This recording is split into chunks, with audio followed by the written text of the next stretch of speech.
Paz, gente, paz do Senhor, mais um Maquir Podcast, mais uma história incrível, mais um episódio. Eu sou o pastor Diogo Rosa, estou aqui apresentando mais um episódio desse podcast que tem alcançado muitas vidas. A gente tem ficado muito feliz com todas as mensagens, né?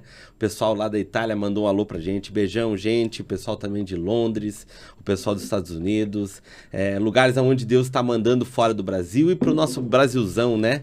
Recentemente agora o pessoal de Minas, Rio, pessoal do Nordeste lá mandando muita mensagem pra gente, muito obrigado, é sinal de que Deus ele realmente está enviando essas histórias, né, para muitos e muitos lugares, para que ele alcance quem realmente ele quer alcançar com cada história específica, com cada testemunho, com cada história de vida, e a gente fica muito, mas muito feliz. Quero agradecer os nossos apoiadores, Granado, Demarca Empreendimento, Prensadão do Urso, Granado Corretor de Imóveis, Estúdio Barbie Prêmio e Close to Sheila Mods.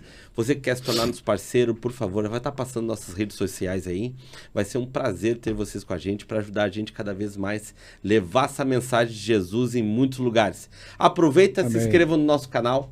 Vai ser, curta, compartilha, né, para que a gente possa cada vez mais levar essa mensagem, né, você compartilhar, principalmente compartilhar a gente, WhatsApp, Instagram, o que for, gente, todas as redes sociais que você tiver, né, para que cada vez mais as pessoas possam realmente ter esse impacto com cada história que sai daqui.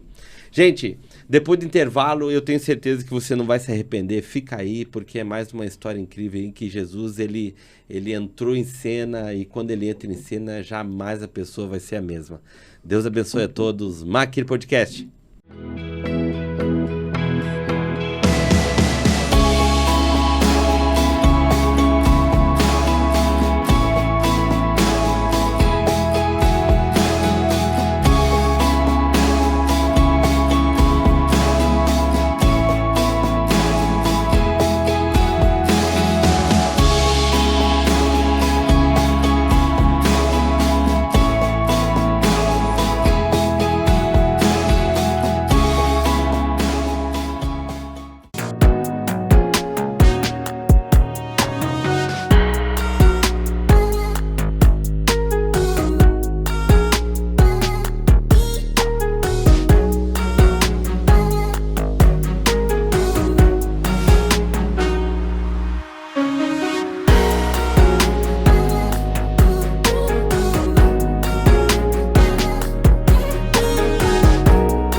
Seu João, prazer meu gigante. Querido, meu amado pastor, tudo bem? Prazer gigante ter o senhor aqui, seu João. Prazer é meu, cara. Como eu falei para o senhor, né, em off, Deus ele sempre tem um momento certo, o jeito certo, né, o tempo, naquele exato momento que a gente acha, e até mesmo o senhor disse que, né, o senhor relutou para vir, né? Relutei. Mas, como foi relutante? Mas Deus ele prepara, não adianta. Seja bem-vindo no Maquir Podcast, seu João.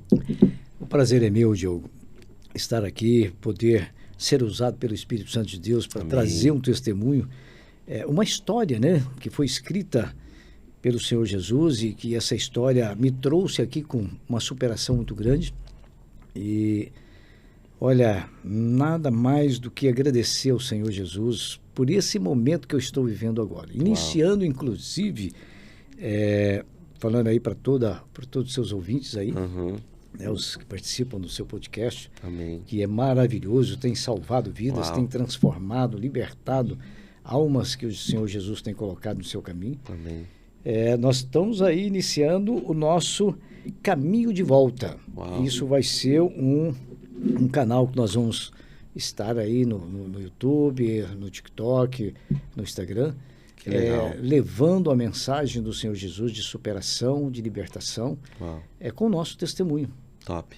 Vamos aí alcançar corações de pais, de mães que estão aí com seus filhos, né, com seus irmãos, seus familiares aí em dificuldade, com as drogas, com depressão, tentando suicídio. Ou seja, vamos buscar aí o coração dessas pessoas usado pelo Espírito Santo de Deus. Uau. Seu João, tô louco para conhecer a história do senhor. Nossa. Mas antes eu queria saber o seguinte, natural da onde? Olha, eu sou natural de Canápolis, uma cidadezinha no interior de Minas Gerais ali. Canápolis. Canápolis. Tá no mapa. Tá no mapa. Tá no mapa, exatamente. É ali, ela faz limite com Goiás, com o estado de Goiás. Entendi. Nós ficamos ali a 5, 10 quilômetros da divisa de Tumbiara, que é o rio Paranaíba ali, que faz a limitação entre Minas e Goiás. A cidade hoje com 10.608 habitantes. Uau. Cresceu muito, porque na minha época, quando criança ali, tinha 2.000 habitantes. Sério? 1.500, 2.000 habitantes. Era um arraialzinho muito pequeno. E o senhor... Bom, já aproveita, já conta a sua história desde a infância aí, como é que foi esse encontro com Cristo, seu João, para a gente entender todo o contexto dessa história, como é que o senhor veio parar nessa cidade maravilhosa aqui. O senhor mora em Bombinhas hoje, Moro né? em Bombinhas. Hoje eu me resido em Bombinhas, eu e minha família, minha esposa, a Andréia, que está ali, o Felipe, meu filho, né? São o meu esteio, né? São a minha estrutura que eu tenho. Então nós viemos de Uberlândia para Bombinhas buscar uma qualidade de vida. Entendi. Não só uma qualidade de vida, mas uma qualidade espiritual. Deus nos conduzindo uma nova terra, e essa oportunidade foi única. Nós abraçamos e obedecemos, né, o chamado de Deus. Uhum. Eu sei que eu estou aqui, não por acaso. Sim. Tanto é que eu estou aqui num dos mais abençoados podcasts aqui de Balneário. Amém, glória a Deus. Que ótimo. Eu creio. Mas eu nasci em Canápolis, vivi até os meus 10 anos. Em Canápolis, papai era um comerciante, né, um empresário da área do comércio de armazéns. E ali comecei a estudar e crescer. Nos meus 7 para 8 anos, vontade de trabalhar, estudava, apanhava absurdo na escola, né? Eu tive uma época muito difícil na minha infância. Era muito magro, raquítico demais. E com um complexo de feiura que era terrível. Inferioridade. De inferioridade. Tinha um nariz bem avantajado, tanto é que a minha esposa fez uma bênção na minha vida de me consertar, né? De me dar esse presente, de me recalchutar por completo. Uau. E eu agradeço muito ela isso. Então, naquela época, a gente, como era uma família bem-sucedida ali no comércio, relacionada na política, com a igreja, né, que era a dominação ali, era católico. Em 1960, quem predominava era o catolicismo. Né? Tinha o catolicismo, tinha a Testemunho de Jeová, que naquela época já também funcionava, os adventistas, que eram nossos vizinhos. E naquela época eu ia para a escola, das freiras, né, o colégio paroquial, e lá na escola eu tinha algumas divergências com alguns amigos, porque eu era muito inteirado, era muito dado assim a ajudar aos professores, era tido como um garoto especial ali.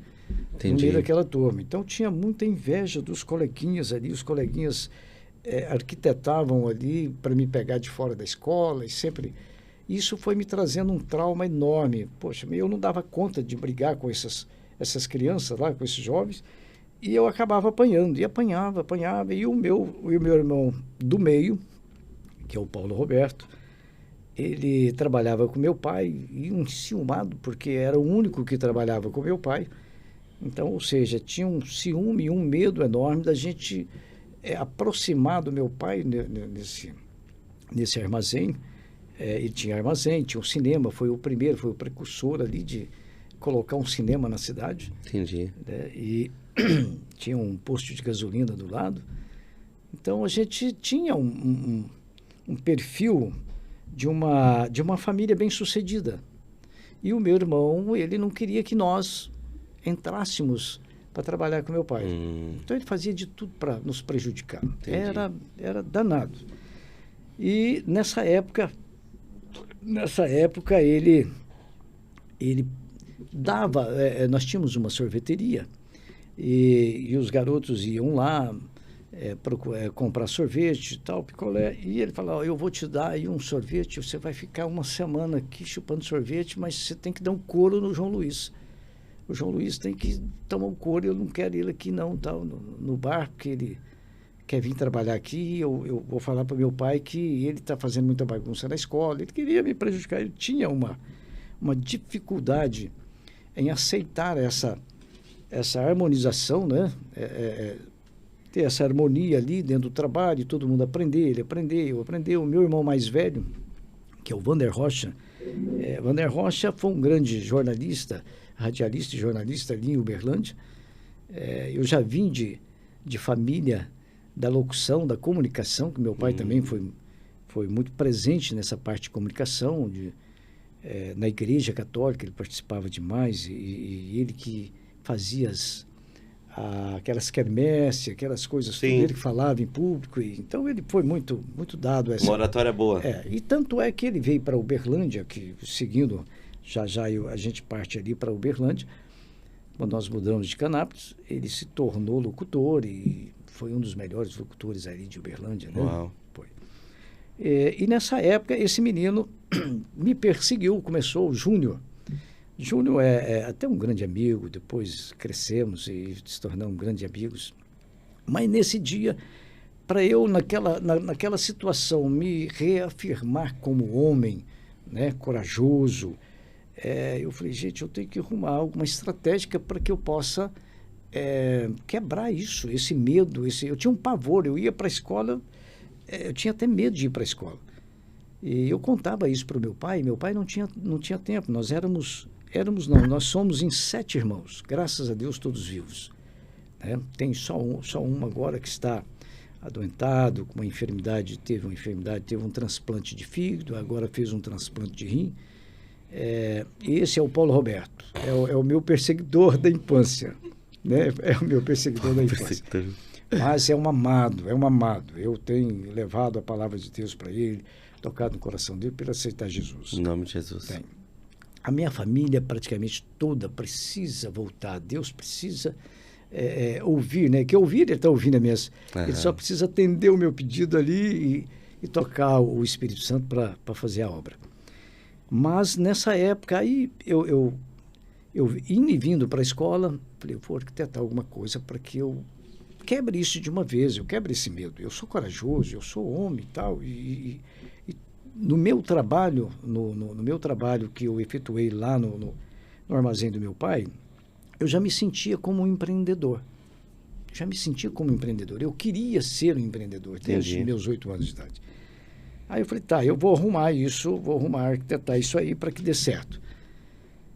E aí eu peguei umas pedras, coloquei no pilar da praça, né, do coreto da praça. Coloquei uma pedra enorme lá que eu desse conta de manuseá-la, né? E aquilo foi foi a minha arma para que eu pudesse defender, como se diz Davi ali, eu peguei a pedra ali para derrubar um gigante que estava me incomodando.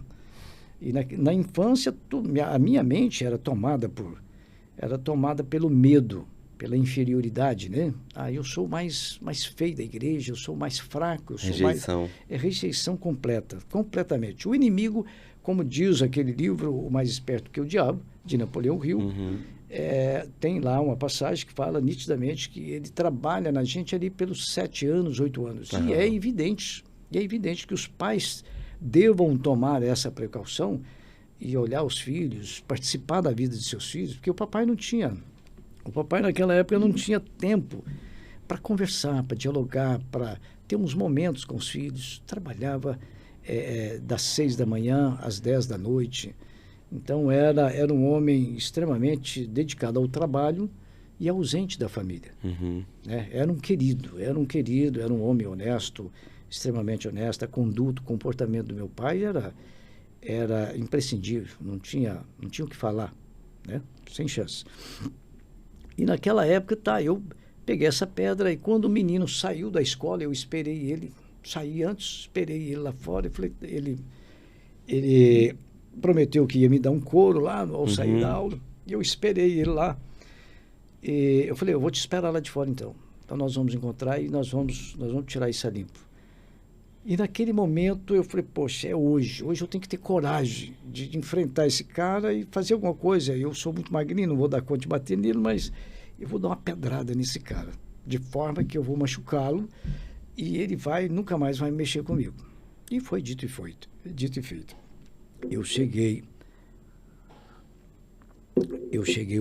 Nós chegamos ao horário de sair da escola, eu aguardei ele lá, ele veio todo, né, tirou a camisa e tal, e eu peguei essa pedra, cara, e eu dei uma pedrada no rosto desse rapaz, desse garoto, e que chegou a sangrar, sangrou, machucou, feriu bem a face dele ali, o pai dele era muito meu amigo, assim, desde a infância, era Sou Alaor era dono de uma mecânica, né, a única mecânica de qualidade que tinha na cidade.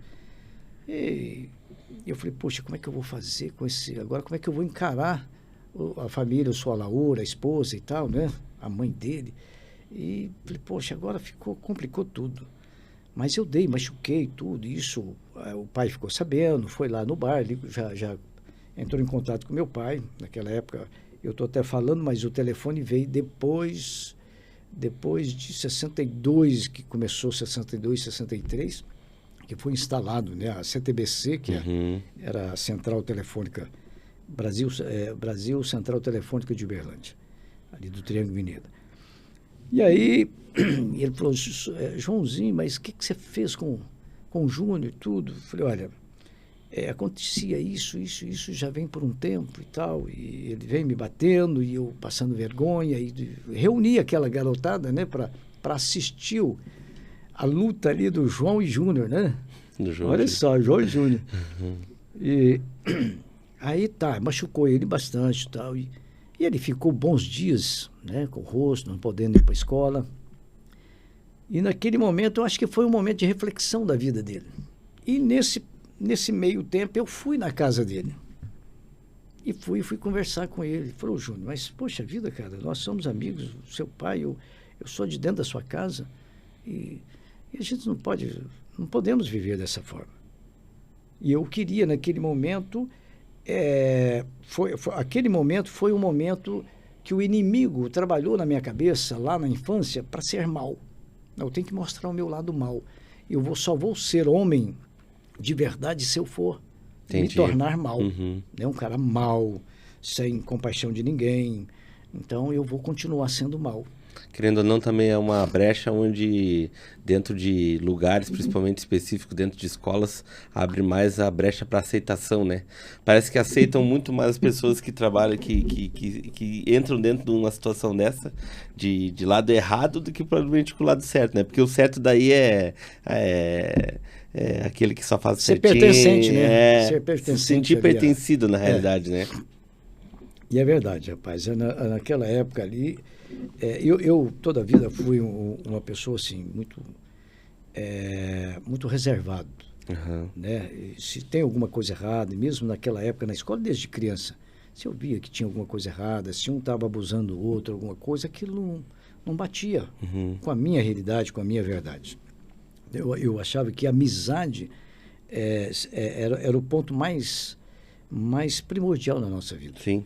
E eu acredito isso hoje. Eu dou um valor na amizade. Para mim, o valor da amizade é incomparável. Não tem outro valor.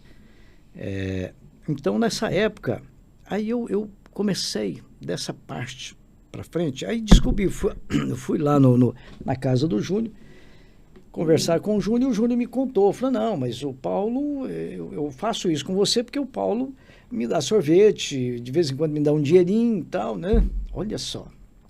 Eu falei, puxa vida, meu próprio irmão fazendo isso comigo.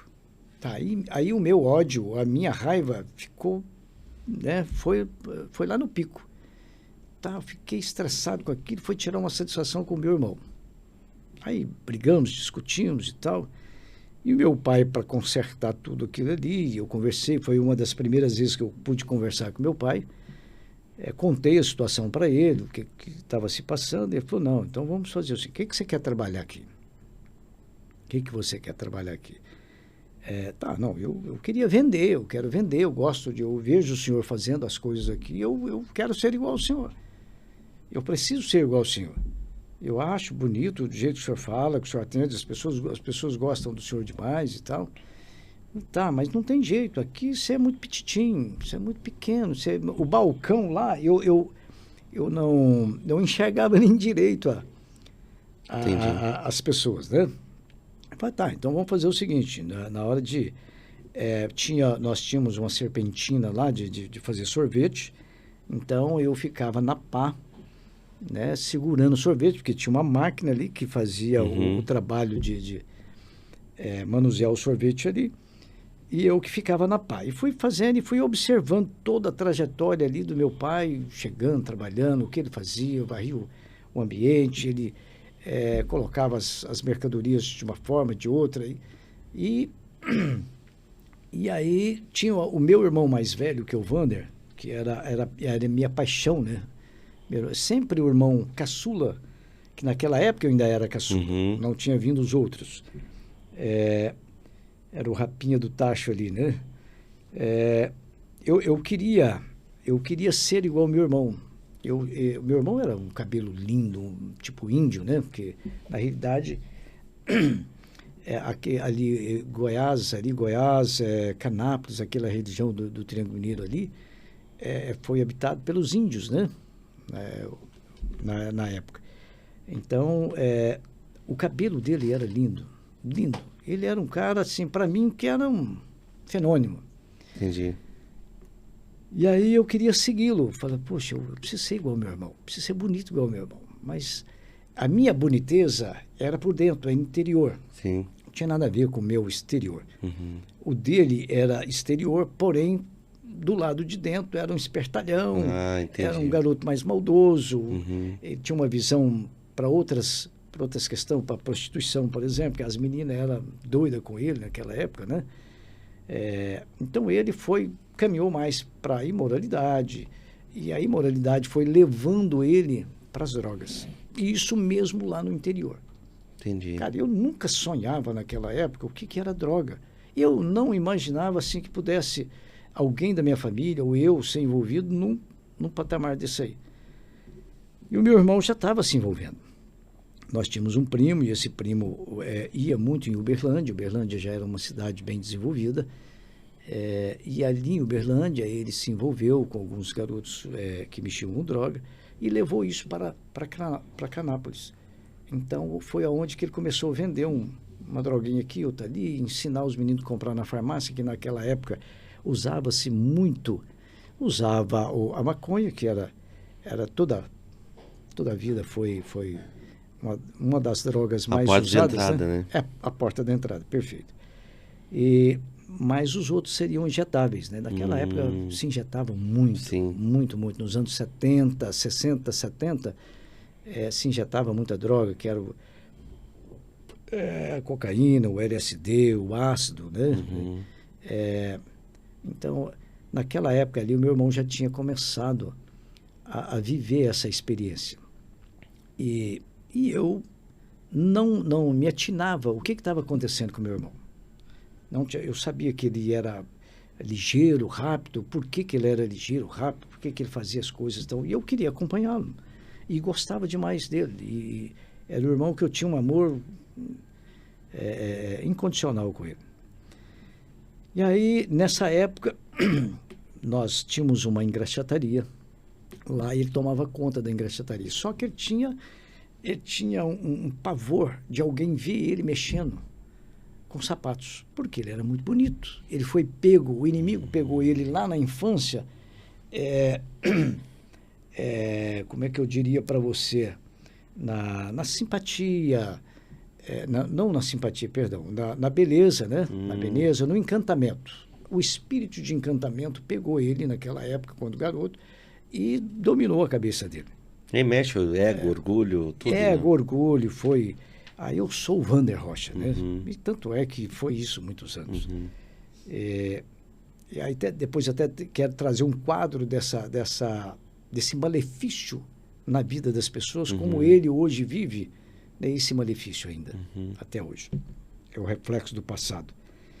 E naquela época, eu falei, tá, pai, eu quero trabalhar no bar, no armazém. E o senhor me dá a oportunidade? Ele falou, tá, mas o que você vai fazer? Eu falei, não, eu quero trabalhar nessa engraxataria, eu quero aprender a fazer isso aí. E só que lá era 2 cadeiras. Era uma top de uma engraxataria, né? Naquela época todo mundo tinha uma caixinha de engraxar, mas aquelas caixinhas de engraxar de madeira, de caixotinha ali, carregava nas costas e tal, e saía para engraxar o sapato dos outros. Eu já tinha ali uma engraxataria, 2 cadeiras enormes, bonitas, né? Onde os políticos, as pessoas mais bem-sucedidas chegavam ali, tinha até um lugarzinho bonito de pôr um copo e eles tomarem uma cerveja, um vinho. Naquela época se tomava muito vinho. Então, deixava ali, eu ia engraxar o sapato das pessoas e comecei a engraxar o sapato das pessoas. Eu lembro até hoje que tinha uma peça para você colocar no pé da pessoa, o pé da pessoa ali, para não sujar as meias. Tinha esse cuidado. Daí eu consegui comprar aquilo ali, fazer e modificar. A minha engraxataria era a mais top da cidade. Então, fui desenvolvendo a minha parte de empreendedorismo ali, né? Recebendo dinheiro, contando, segurando dinheiro, guardando dinheiro, comprando os materiais para cada peça que eu comprava para a engraxataria, eu colocava ela mais bonita. Então, eu fui adquirindo o carinho das pessoas. Então, eu me lembro até que o prefeito da cidade, um dia foi lá, nós tiramos foto com o prefeito, né, naquela época, dele lá engraxando o sapato, tudo, ele me dando uma gorjeta, além de me pagar, né, me deu uma gorjeta enorme, que com esse valor foi que eu comprei a minha primeira calça comprida na época. Uau. Meu, aquilo foi a maior loucura da minha vida. Falei, poxa, eu dando conta de comprar fui lá na loja do senhor Neném Dentista, a gente chamava ele de Neném Dentista. O nome dele era senhor Armando. E o senhor Armando falou, poxa vida, senhor João, me chamava de senhor João lá na época, era menino e tal. Senhor João, o que o senhor precisa? Eu quero comprar um tecido para fazer minha calça comprida. Eu quero usar uma calça comprida como o senhor está usando aí, meu pai usa. Não, tudo bem. Mas que forma que o senhor quer pagar? Não, eu quero pagar à vista. Eu quero pagar, meu dinheiro está aqui, ó, tá? Quanto que é? Ele falou, não, mas o senhor tem crédito comigo aqui. Se o senhor quiser comprar mais alguma coisa e ir pagando tudo, eu falei, não, por enquanto eu quero só comprar e pagar o senhor agora. Então, aquilo para mim foi um open na minha vida, como se diz, opa, encontrei o meu caminho, a minha clareza. E aí meu pai aceitou essa briga lá. Não, então eu vou te dar essa coisa, e você não precisa me dar nada desse dinheiro, esse dinheiro vai ser seu. Esse dinheiro vai ser seu. Opa, meu, eu engraxava tantos calçados que eu organizava bem organizadinho, pegava uma caneta, um lápis, não era nem uma caneta, era um lápis, né? Eu não tinha o hábito de estar escrevendo com caneta. Aí eu punha o nome de cada cidadão que ia lá engraxar o sapato, deixava comigo e eu escrevia, separava direitinho, bem organizado, o sapato do doutor fulano, Beltrano. Aquilo para mim já começou uma história na minha vida, né? Já começou uma história na minha vida. E aí eu não sosseguei com aquilo. Eu queria ser também o dono do armazém. Eu queria, tá? Chegou um tempo, aí um dia cheguei no meu pai e falei, pai, eu quero trabalhar com o senhor. Não, eu preciso, eu já sou homem, eu já sou grande, né? Isso eu já tinha meus 9 anos. E o meu pai falou, filho, mas você não pode. Quando ele falou assim, não pode, aquilo ecoou no meu ouvido de uma tal forma, de uma forma tão negativa, me trazendo uma inferioridade, o espírito maligno da inferioridade já veio possuindo a minha mente ali naquela hora. Porque nós sabemos que a inferioridade é um espírito do mal, maligno, que ronda a mente das pessoas. Onde que os pais têm que ficar muito atentos. Por quê? Não levar essa inferioridade para os seus filhos. Sempre falar para eles, você pode, Você pode, Palavra tudo de você afirmação, pode né? naquele que te fortalece, que é Deus. Isso aí. Né? Uhum. E ali eu falei, puxa vida, tá, não, então eu vou largar isso aqui, eu vou largar essa engraxataria, porque se eu não posso trabalhar aqui, eu não tenho essa competência, eu vou largar disso. Tá, então, poxa vida, eu vou... E o meu irmão, esse Paulo, estava lá, mas ele na hora de nós conversarmos ali, ele estava presente. E ele falou para meu pai, falou, não, pai, mas ele não dá certo aqui, não. Não, João Luiz aqui não vai dar certo e tal. Ou seja, aquele momento ali eu não tive um mentor. Eu Entendi. Precisava de um mentor ali, porque todas as crianças precisam de um mentor, que seja ele o pai, que seja o irmão, que seja um amigo, que seja um pastor. Né? Ele tem que ter um mentor para ele começar, né, a ser conduzido de forma correta, com os princípios da palavra de Deus. Não mudar, não negocia seu princípio, a honestidade, a integridade. Isso vai te levar num patamar extraordinário. Então, não foge desse princípio. E essa parte de mentoria aí, ela vem de alguém. Quem é esse alguém? E meu pai não era o próprio mentor que eu precisava ali. Meu irmão, muito menos. O irmão mais velho, ele estava precisando de uma mentoria mais do que eu. Melhor. Né? E assim foi, ali em Canápolis, a minha infância foi terrível. E eu fui fazendo essas... Larguei de trabalhar ali com meu pai, falei, tá, então eu vou só levar comida para ele e tá tudo certo. E aí comecei a me envolver ali, já de pequeno, já comecei a me envolver com aqueles garotos que não faziam nada, né? Estava com a vida ociosa, indo para córregos, nadando e tal, e coisa, dando trabalho para os pais, né? Porque era muito perigoso ir para aqueles rios ali. Sim. E desobedecendo os pais. Então, eu comecei a ser muito influenciado ali naquela tribo que eu comecei a frequentar. Então, muitas das vezes, até minha mulher, até a Andréa, muitas vezes bate nessa tecla que ninguém influencia ninguém. E aí, eu bato nessa tecla e afirmo que a influência, ela é poderosa. Tanto positiva como negativa. Então, nessa época e agora, nesse momento que nós estamos vivendo hoje, é de grande importância você saber onde estão seus filhos, quem está acompanhando seus filhos, qual a tribo que eles estão pertencendo. Né? Eu acho que isso aí é um dever nosso, como cristão, como pais, como amigos, né? Principalmente, como os pastores, evangelistas, a gente tem que levar e bater em cima disso aí. A influência, porque o diabo fez o quê? Ele influenciou 1/3 dos anjos lá no céu quando caiu. Então, a influência, ela existe. Ela está aí para você presenciar isso aí. E essa foi a minha história da infância, ali em Canápolis. E nesse desenvolvimento da sua infância aí, o senhor logo encontrou a Cristo? Como é que foi? Ô, Diogo... Da infância para a adolescência, né? Exatamente. Nos anos 70, eu me mudo para Uberlândia. Uberlândia, naquela época, estava com, eu diria aí, com 160 mil habitantes, naquela época. Né? Já era uma cidade grande. Já era uma cidade grande. Hoje, provavelmente que seja 1.200.000 habitantes. Né? Nos anos 70, nós mudamos para Uberlândia. E chegando em Uberlândia, papai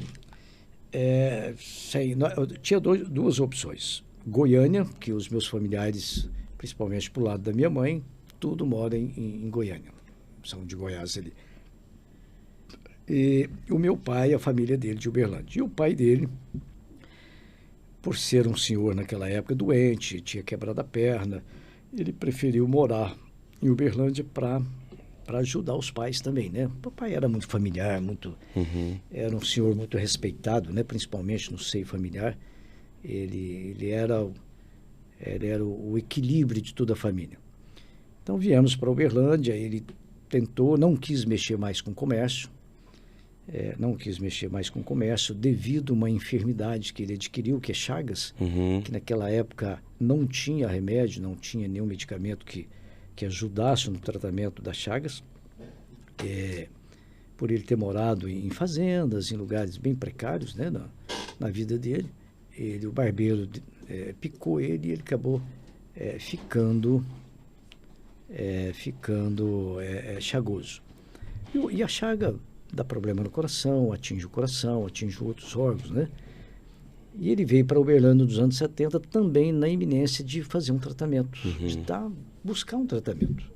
Só que eu não sabia, meus irmãos não sabiam, minha mãe não contava. Minha mãe é uma senhora do lar maravilhosa, uma italianona muito, muito segura, muito focada, né, no cuidado da família, uma matriarca maravilhosa, mulher abençoada, muito abençoada, não só pelo fato dela ser católica ainda, né, mas a gente percebe que ela é uma crente, só que ela não sabe disso ainda, ela não descobriu Sim. que ela é uma crente em Jesus.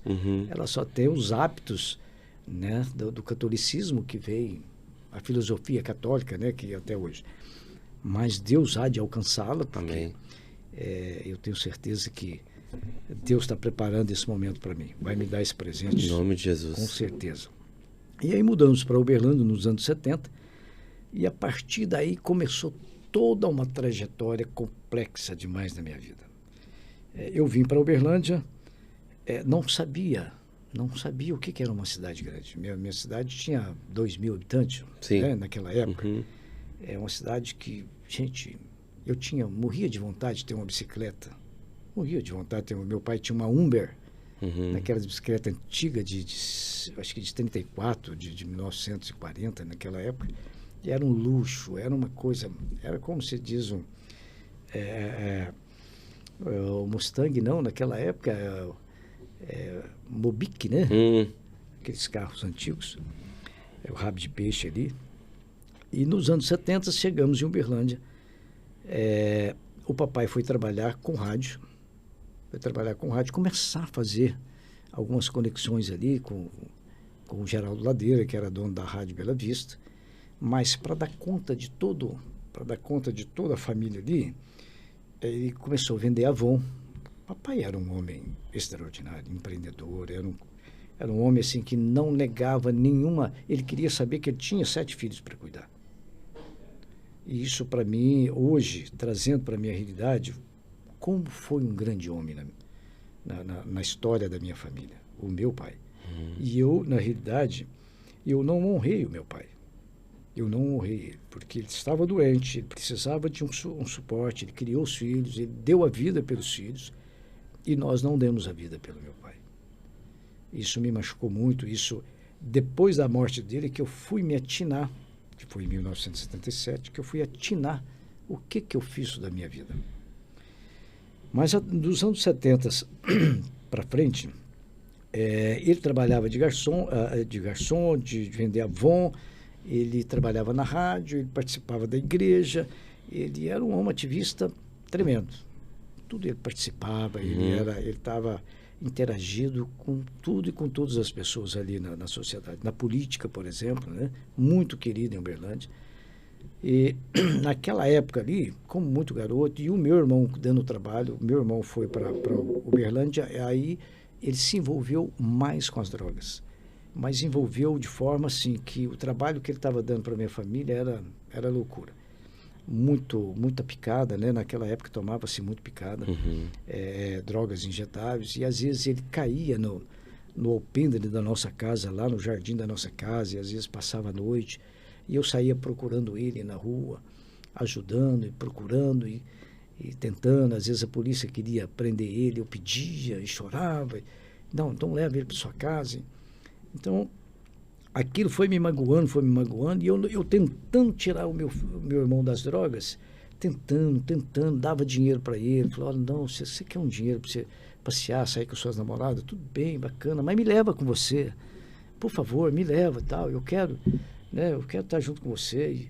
E eu senti aquele desejo de estar com meu irmão. E meu irmão começou a se envolver com muitas garotas também usuárias de droga naquela época. É até incrível, né, rapaz? Nos anos 70 já tinha tanta perdição, tinha tanta... Só mudou de lugar e de tempo. Porque hoje nós estamos vivendo esse... E o jeito é o mesmo, né? Só muda o CEP e o CPF. Só o CEP e o CPF. O problema está aí e Deus está nos usando justamente. Temos que ser corajosos, né? Sim. E valentes, para que nós possamos enfrentar e levar a palavra de libertação, de educação para as pessoas, né? Ser uma pessoa como Charles Cooker, que foi morto agora, recente, que levava realmente a ponderação, o pensante, né? Se torna pensante, não deixe que o inimigo trabalhe a sua mente, domine a sua cabeça. Ou seja, seja você, seja um servo de Deus, um homem de Deus. Exatamente. Não é? E naquela época eu tentando tirar o meu irmão das drogas, e eu não dei conta, cara. Um dia eu falei, tá, mas meu irmão, por mais que ele vive dessa forma, eu para ajudá-los, eu vou ter que entrar com ele. Eu vou ter que, olha só como é que dentro de uma família, olha o perigo que é de os pais não se atinar, principalmente quando tem mais de 2, 3, 4 filhos. Tá, como se diz, uma laranja podre dentro de uma caixa de laranja, ela pode empodrecer, estragar toda a caixa de laranja. Então isso é uma verdade, é um palavreado que a gente se usa, né? Desde a antiguidade, mas isso é um fato. Porque um filho pode estragar todos os outros filhos, dependendo da sua convivência, da harmonia dos irmãos ali. E como os pais reagem também, né? E como os pais reagem. Com a situação, né? Porque muitos são omissos, né? Muitos pais são omissos. Ele está vendo, mas não quer tomar partido, né? Não quer acreditar, não quer tomar partido para que algo se resolva. Então, daí para lá, eu entrei nas drogas também com ele para ajudá-lo e consegui tirá-lo.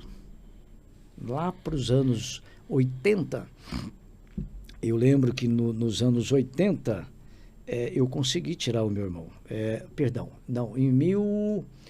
Isso foi em 70, perdão, não foi nos anos 80.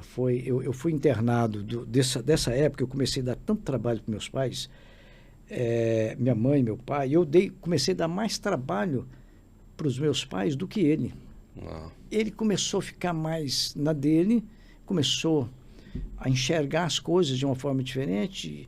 Eu imagino que ele começou a se arrepender, falou, pô, meu irmãozinho agora está dando mais trabalho do que eu, porque eu tinha uma intensidade de fazer as coisas muito grande. Como espírito de empreendedor, eu fui empreender em outras situações. Aí comecei a mexer com droga, eu comecei a vender drogas. Falei, tá, eu sou empreendedor, tenho que ganhar dinheiro, tenho que fazer alguma coisa. Aí, o diabo não sabe brincar de ser diabo, né? Não sabe brincar de ser diabo. Ele é fera. Ele é fera no que faz. E ele não tem dó. Ele não tem dó e não tem piedade. O diabo, quando trabalha, ele trabalha na essência, lá na raiz das coisas. E aí comecei, minha mãe, meu pai trabalhava, doente, cada vez. E eu, com certeza, por isso que eu te falei, eu desonrei o meu pai no amor, no respeito, no companheirismo, né? Na ajuda que meu pai precisava ali. Meu pai era fantástico, fantástico. Minha mãezinha também, uma mulher fantástica, cuidava de todos. Meu pai trabalhava, chegava em casa, estava tudo arrumadinho, tudo organizado. Para dar conta de 7 filhos, ela comprava X de carne, ela picava cada pedacinho de carne, dava para um, dava para outro. O pão era uma das maiores administradoras que eu conheci até hoje. Ela está hoje com 90 anos, linda, maravilhosa. Tá? Mora em Uberlândia, mora sozinha no sentido assim, meus irmãos estão lá todo dia, toda hora, porém, mas ela é italianona assim, não, vocês moram na casa de vocês, eu moro na minha. Top. Mas é uma administradora para dar cursos de administração familiar, tá? Seria maravilhoso isso. Mas aí eu entrei de uma forma tão forte para as drogas. E foi para o tráfico. E fui para o tráfico. Aí trafiquei tudo, cheguei lá para meus 15, 16 anos, aliás, meus 14 anos, meus pais arrumaram em Goiânia uma clínica para me internar. E com meu consentimento, falei, não, pai, eu quero. E eu fui o primeiro jovem a ser internado no Movimento Jovens Livres, do pastor Paulo Brasil e irmã Ana Maria. Que Deus abençoe na glória, né? Porque ele já está na glória, ele foi há poucos anos atrás, ele faleceu. Um homem maravilhoso, um homem cheio do Espírito Santo. É uma pessoa que, como eu vejo que o ser humano ainda pode ter amor no coração. É igual, por exemplo, quando eu te abraço, por exemplo, eu sinto o seu amor, o amor de pessoa, pessoa de Jesus. Você representa o corpo de Jesus quando Amém. a gente te abraça. Isso é Amém. maravilhoso. Amém. Então, o pastor Paulo e a irmã Ana Maria me recebeu, cuidou de mim, e eu fiquei lá pelos 9 meses. Aprendi muito, aprendi o que é fé, aprendi o que é o poder de Deus. Lá, você na casa de recuperação, se você tivesse um pecado, Deus revelava para ele, revelava para as irmãzinhas que era de joelho. Tinha uma irmã lá que ela orava, eu poderia dizer para você, 24 horas. O joelho dela era igual um joelho, tipo, sabe aquele calo, quando você tem calo de trabalhador, Sei. pedreiro e tal? O joelho dela era daquele jeito. Uau. Cara, a mulher, o Espírito Santo de Deus falava na vida dela, entregava a palavra, ele ia lá na casa de recuperação, falou, está acontecendo isso, assim. Entregava uma palavra na vida da família de quem estava lá. Olha, esse aqui tá jurado de morte, vai lá, acode ele que eu tenho propósito na vida dele, vai lá e busca ele, leva para dentro. Então, era uma pessoa, era uma comunidade, e eu acho que até hoje, porque, se não me engano, lá em Goiânia ainda tem, na Vila Nova, ainda tem o centro de recuperação ali. Eu já ouvi falar desse centro, até hoje ele funciona. Ele realmente é muito relevante no Brasil e no exterior, né? Então, ali eu fiquei, mas saí. Quando eu saí da casa de recuperação, o papai ainda era vivo, isso foi, eu fiquei em 74, 75 eu saí, ainda vivi mais 2 anos com meu pai. Mas quando eu saí em Goiânia, os meus primos, que são todos ali de Goiânia, os meus familiares ali, são pessoas católicas e não acreditavam muito no que eu estava vivendo. Mas eu andava naquela Goiânia ali, no centro de Goiânia, eu dando glória a Deus na avenida e pregando a palavra de Deus e tudo. Só que um dia eu tomei uma esfarrapada e caí. Por uma garota, por uma menina. Me envolvi com a menina e não tive o respaldo. Voltei para minha casa em Uberlândia. Eu sou de Uberlândia, né? Aliás, como eu te falei, de Canápolis nós fomos para Uberlândia. Em Uberlândia eu caí. Eu caí e não dei conta. E meu pai trabalhando demais. Meu pai até me dava muito suporte, mas muito católico também. Né? Ninguém saiu. Eu não dei conta de trazer ninguém da minha família para o Evangelho.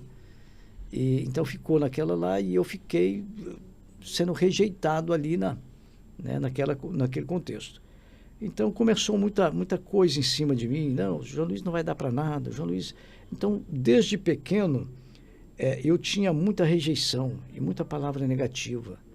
Onde eu falo para os pais hoje que nos ouvem, né, as pessoas, os garotos que estão pensando que estão sendo rejeitados, pelo contrário, o Senhor Jesus não rejeita ninguém.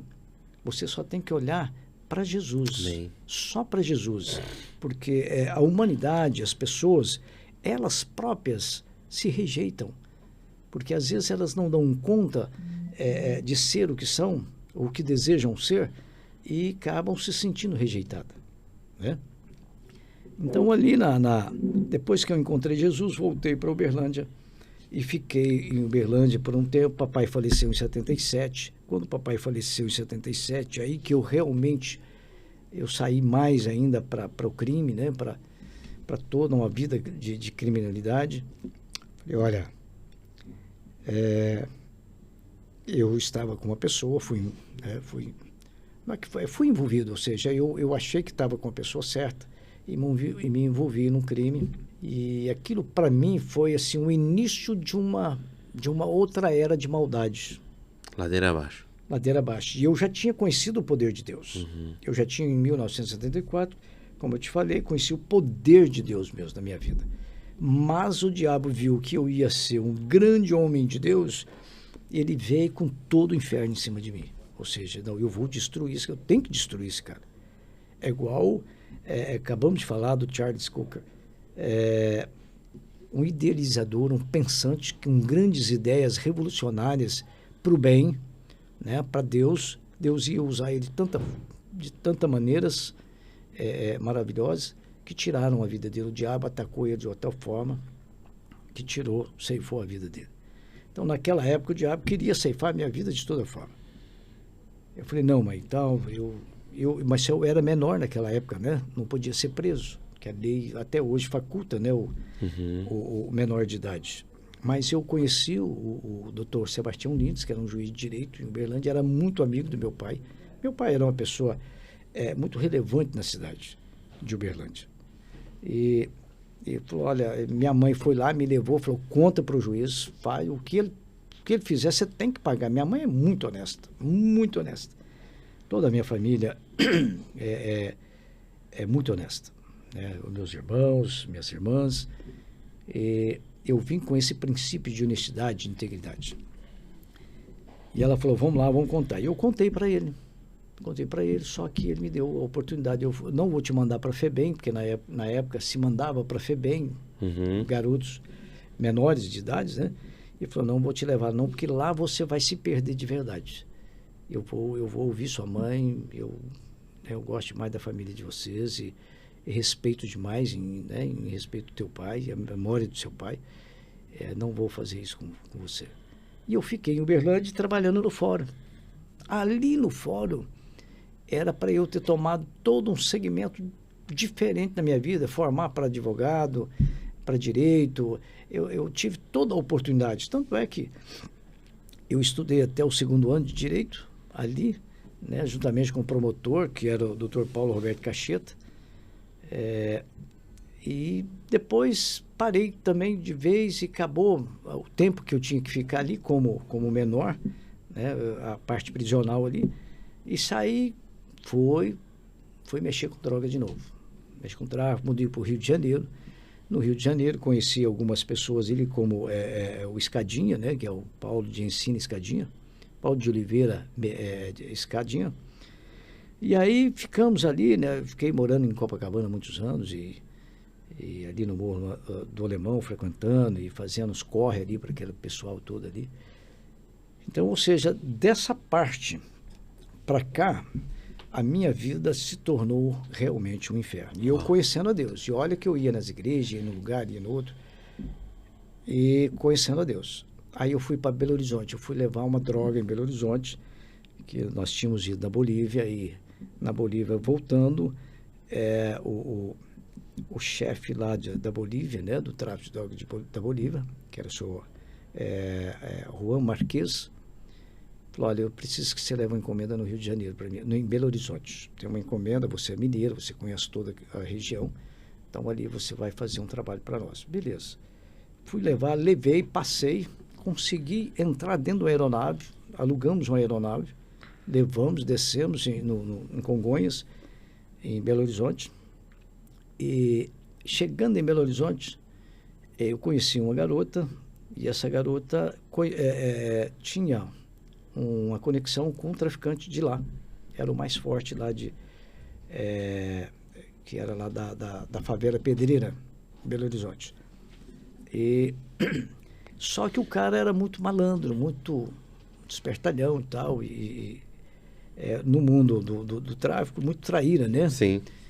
E aí ele arrumou uma casinha para mim, juntamente com os policiais que era associado com ele. Entendi. Os associados, ou seja, ele derrubava um determinado traficante, pegava aquela quantia de droga, vendia e repartia com os policiais. Ainda mostrava uma parte na mídia ainda para... Exatamente. E tinha um advogado lá também que protegia ele, protegia toda a cúpula ali do tráfico ali. Então, ou seja, esse dia eu fui sair com alguns quilos de cocaína para fazer uma entrega em Belo Horizonte, no bairro de Santa Teresa. A polícia estava lá esperando tudo, eu senti aquele clima, aquela energia pesada. Falei para a garota, falou, faz o seguinte, põe isso tudo dentro da mochila e deixa essa mochila aí. Ela falou, não, eu levo a mochila. Eu falei, não faça isso. Porque se tiver alguma coisa, eu estou sentindo alguma coisa errada aqui, não tá legal, não tá bom. Não, eu levo, pode deixar que eu levo, tá? E ela levou. Quando ela levou, nós atravessamos duas esquinas, a polícia baixou. Nós tivemos lá vários policiais, várias viaturas da polícia, prendeu tudo, só que a cocaína estava na bolsa dela. Estava na mochila dela. Aí eles pegaram tudo e prenderam tudo, perguntou, tá, mas você não tem nada? Eu falei, não tenho nada. Tal. Pensei, eles não vão dar revista nela, né? Eles devem ter vindo só em mim. Não, então vamos olhar do seu. Ela está com você? Ela falou, não, nós estamos juntos. Foi, mas eles sabiam que ela estava junto. Sim. Ela era amiga desse traficante e ele julgou ela para dentro. Só que ele julgou ela para dentro que nem ela, ou seja, ela entrou com nome falso na delegacia e saiu sem ter problema com a justiça. O advogado já tem todo um trâmite policiais ali, tudo. E naquela época eu fui sentenciado ali, eu fiquei no depósito da Lagoinha, naquela época, nos anos 80, 82 ali, quando foi uma matança no depósito da Lagoinha, isso foi internacionalmente falado, né, pela mídia, né, que foi ali, pessoas morriam de pendurado nas grades, eram enforcados, matados, degolados ali dentro daquele depósito. O depósito da Lagoinha, para quem não sabe, onde era o departamento do DOPS, que era uma prisão subterrânea que tem em Belo Horizonte, ali na Antônio Carlos, perto da igreja da Lagoinha.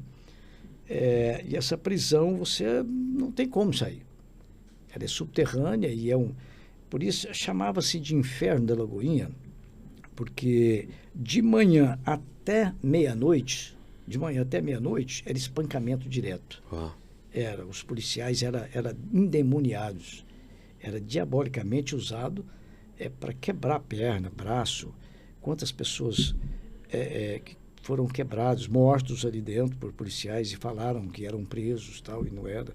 Isso caiu na mídia e no conselho, né, do governo para ir lá fazer uma investigação, por que estava acontecendo tudo aquilo.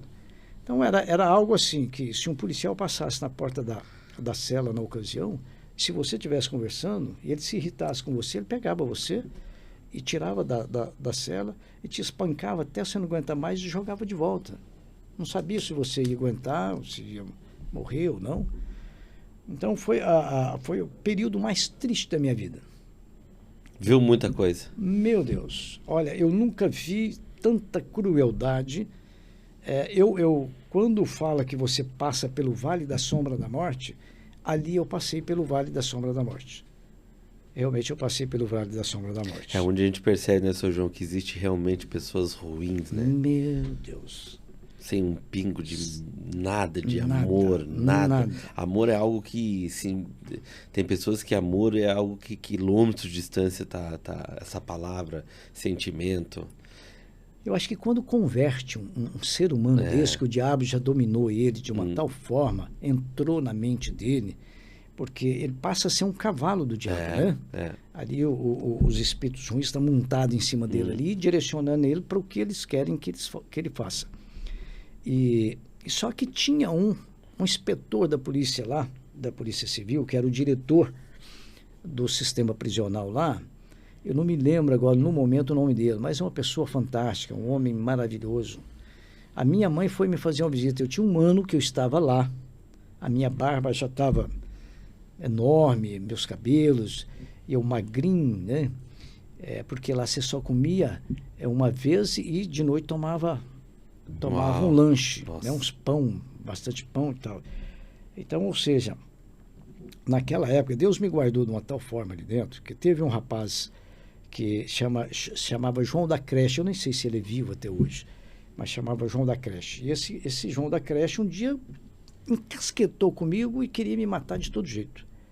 Eu fiquei 3 dias acordado, eu e 2 rapazes que para mim foi um anjo na minha vida, foi 2 anjos na minha vida que me ajudou, porque eu era muito franzino e eles eram 2 negrões, muito fortes, né? E eu dormia perto deles ali e tal, e lia a Bíblia todo dia, de manhã até de noite.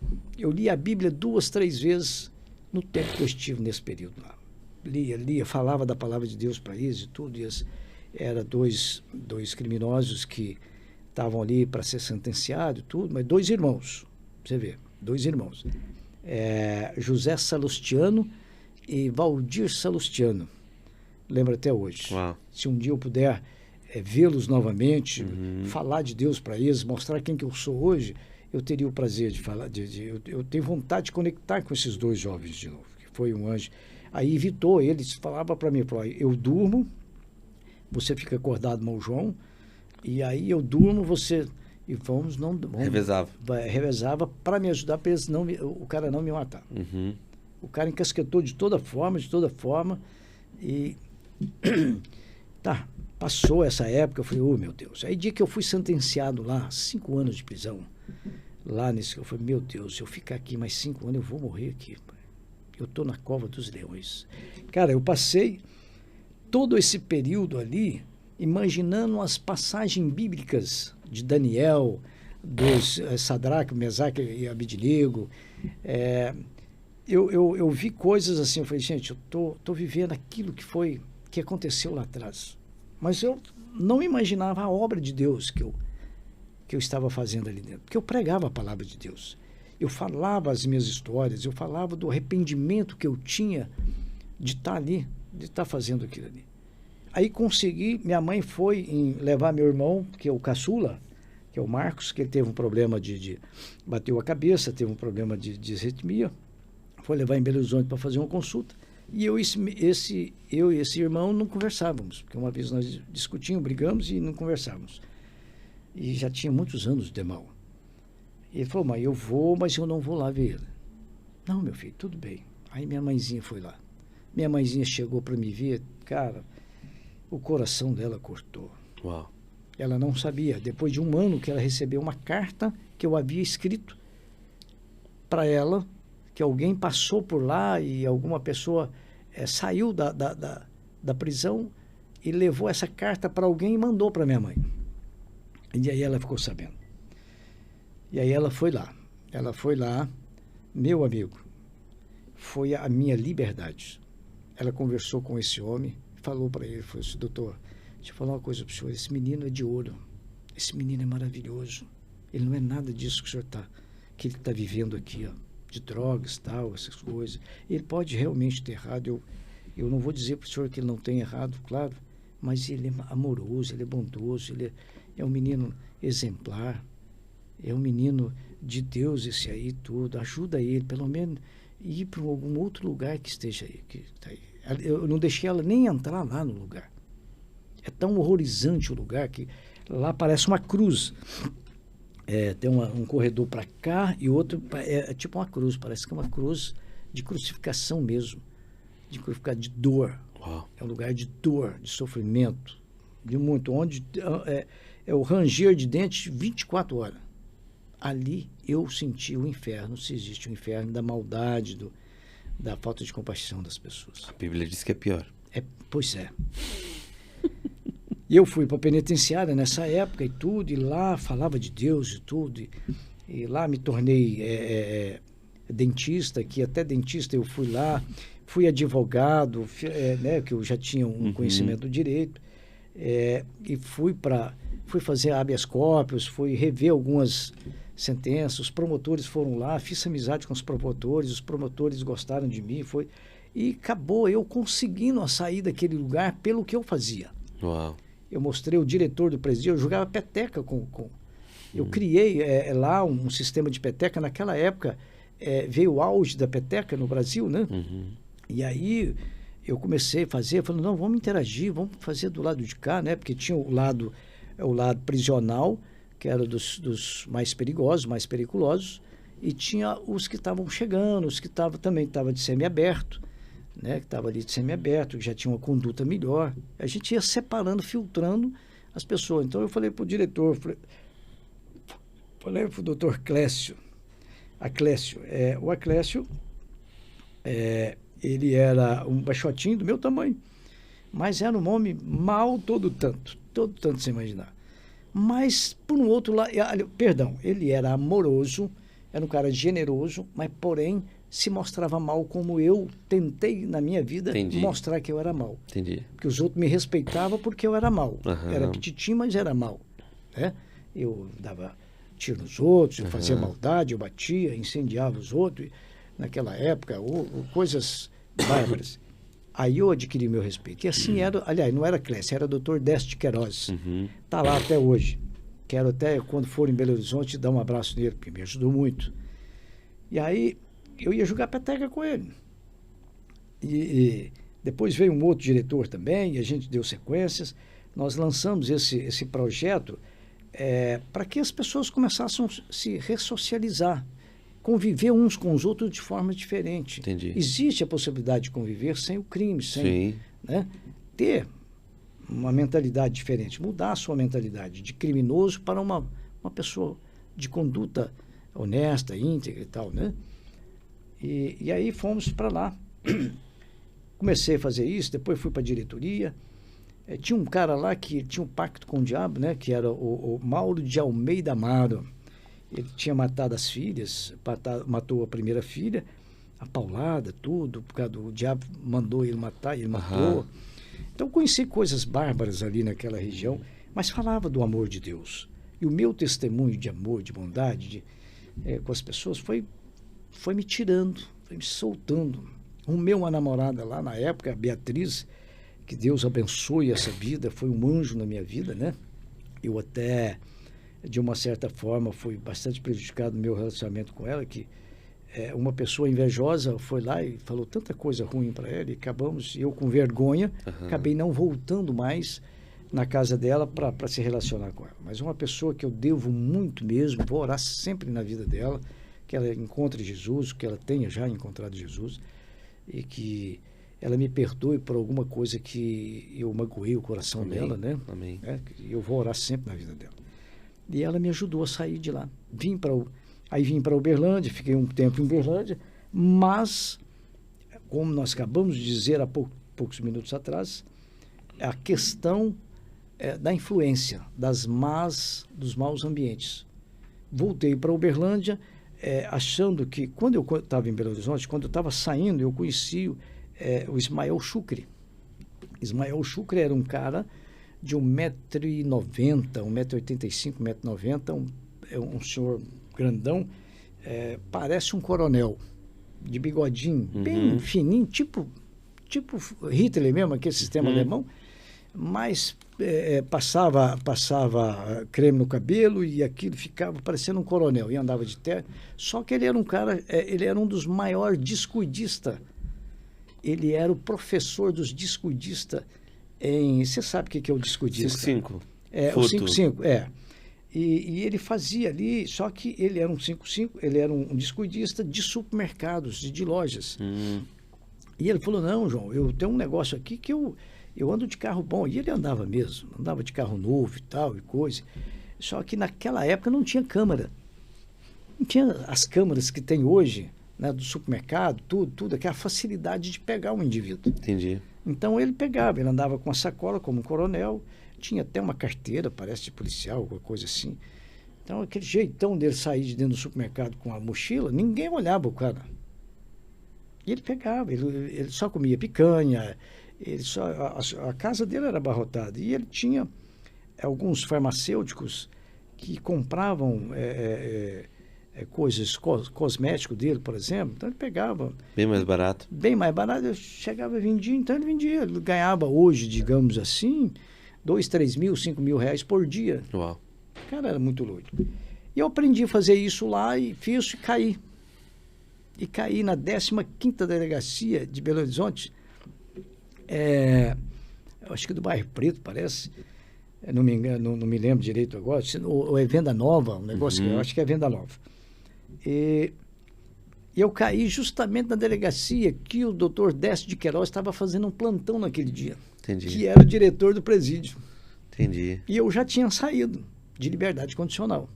Eu caí e tudo. E quando estava na cela lá, e ele passando de manhã, ele passava visitando todo e olhando para todas as celas e vendo quem que eram os novatos. Entendi. Que tinha sido capturado ali naquele dia, por causa do motivo.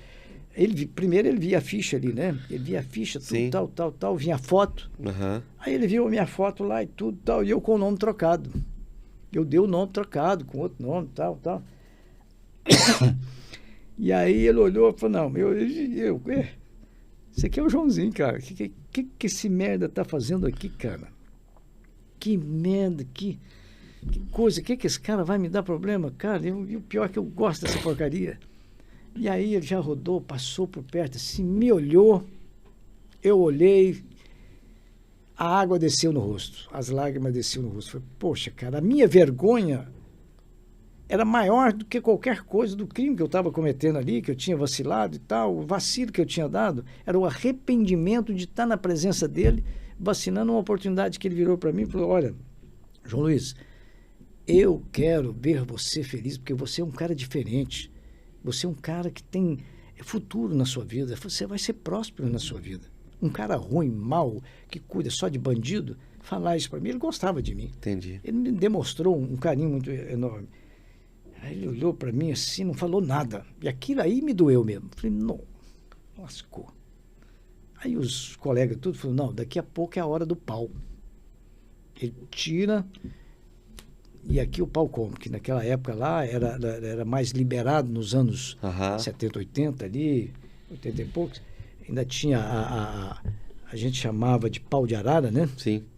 E então, falou, olha, vai passar 9 horas, começa.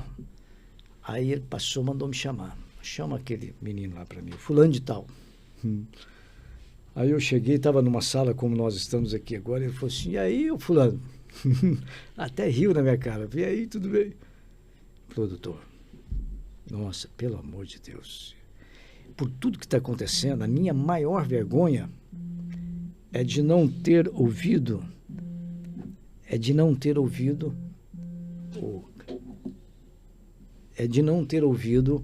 o que o senhor me disse e ter vacilado. E estar de frente do senhor de novo aqui. Pior que se eu estivesse de frente do meu pai ou da minha mãe. O senhor me deu toda a oportunidade, toda a força que eu precisava. Ele engoliu seco, ele falou, deixa eu te falar uma coisa.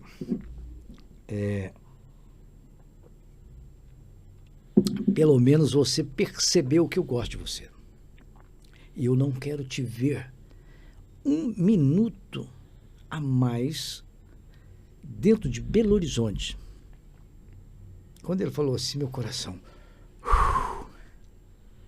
ele vai deixar eu ir embora. Ele poderia quebrar minha condicional ali na hora. Sim. Na hora. Sim. Na hora. E entrar com falsidade ideológica ainda. E falsidade ideológica e mais o 5-5. Falsidade ideológica, 5-5 e tal. Que estava lá a prova do crime, lá, tá, foi pego em flagrante. Rapaz, e ele falou para mim, falou, não quero te dar. Falei, Joãozinho, deixa eu te falar.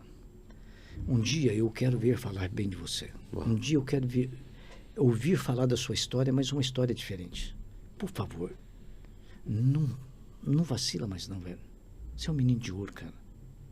Você é um menino que alavancou, você é um empreendedor. Você viu o que você fez lá na penitenciária? Você renovou, você revitalizou aquilo ali de uma forma maravilhosa. Eu hoje convivo com presos jogando peteca, cara. Dou liberdade ao preso hoje de sair na sexta e voltar na segunda. Uau. Bandidos que você falou para mim que acreditava... pessoas com 50, 60 anos de cadeia saindo no final de semana e voltando na segunda. E eu prometendo para ele que ele iria, que o doutor Deste Queiroz ia conseguir uma semi-aberto para ele viver lá junto com a família dele e pagar a prisão dele, pagar a pena dele. Pô, João, tem muita gente aqui que eu jamais teria coragem de soltar se não fosse você. Então, cara, faz isso, some daqui, eu não quero te ver mais. Se eu te ver aqui, aí sim, aí perdeu. Você vai perder minha amizade, você vai perder minha simpatia. Acabou, nunca mais eu vou te... aí eu vou te encarquerar você de cadeia. E foi embora. Rapaz, naquele mesmo dia, do jeito que eu saí da delegacia, sem nada, eu só liguei para um amigo e falei, cara, me arruma tanto assim, eu preciso comprar uma passagem para Uberlândia hoje.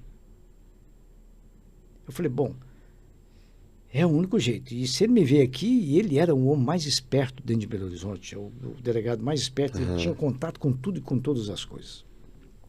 Fui embora. Vim para Uberlândia, fiquei.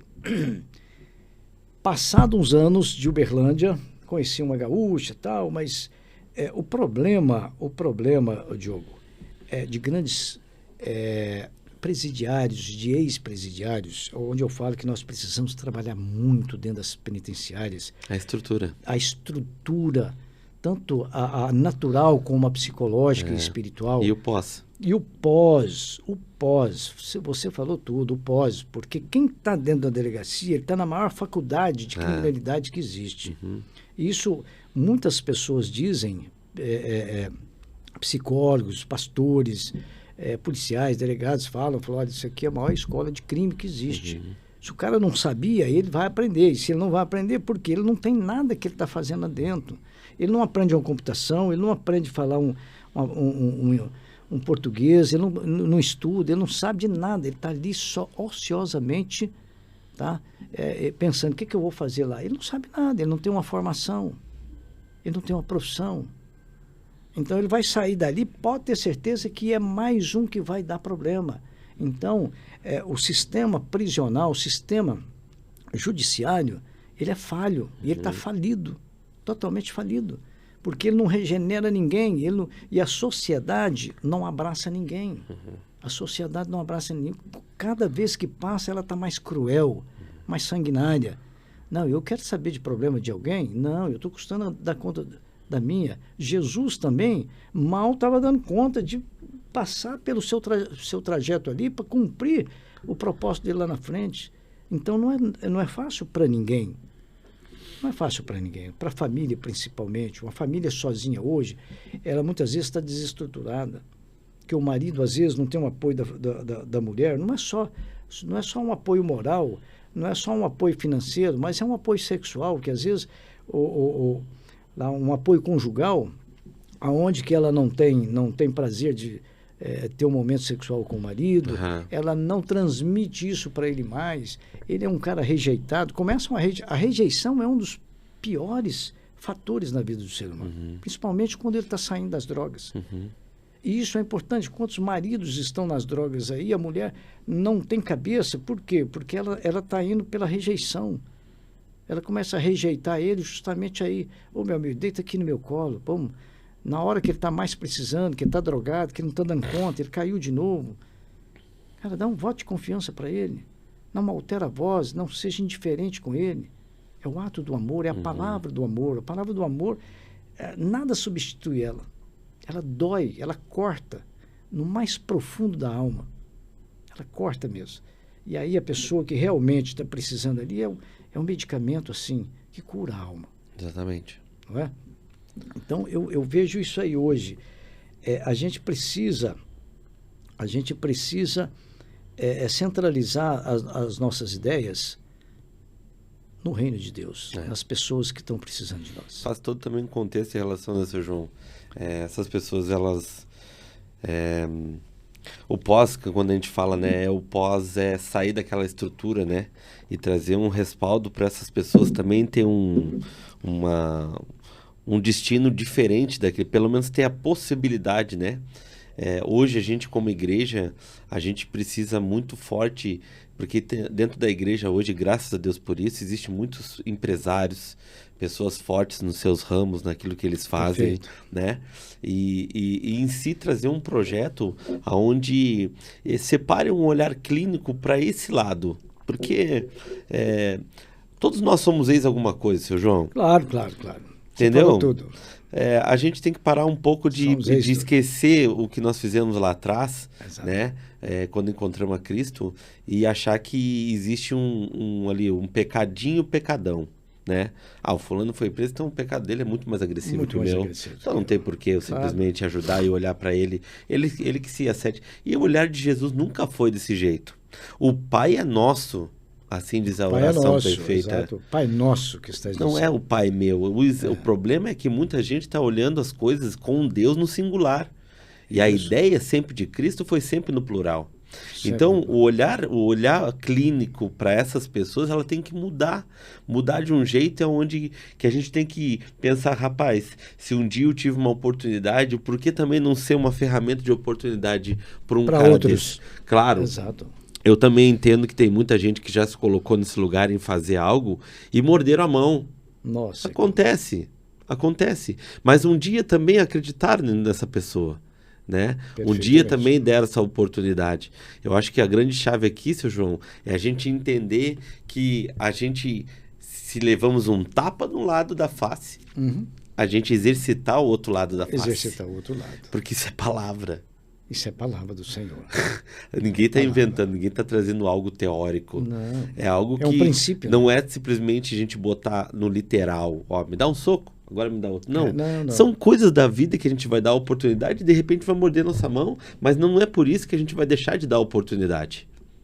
Perfeitamente. Não é isso? E foi por falta de oportunidade naquela época que eu caí novamente. Então, no processo todo da minha vida, houve várias quedas.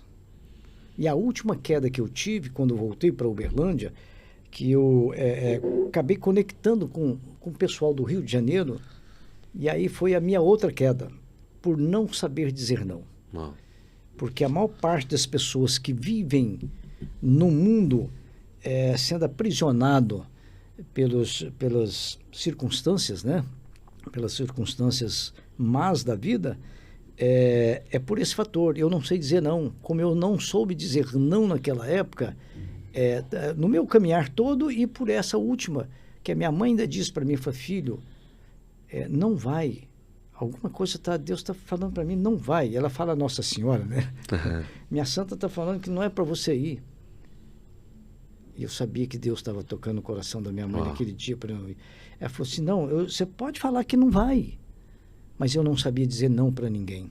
Eu era bom demais. Eu não entendia, eu não sabia discernir, eu não tinha um discernimento, a clareza do que era o sim e o não. E a palavra de Deus diz que a nossa palavra tem que ser sim, sim ou não, não. Passar disso é do diabo. Exatamente. Então, eu caí nessa armadilha por falta de preparo. Preparo da palavra de Deus, de estar enraizado na palavra de Deus, porque ela é o nosso manual de instrução. Exatamente.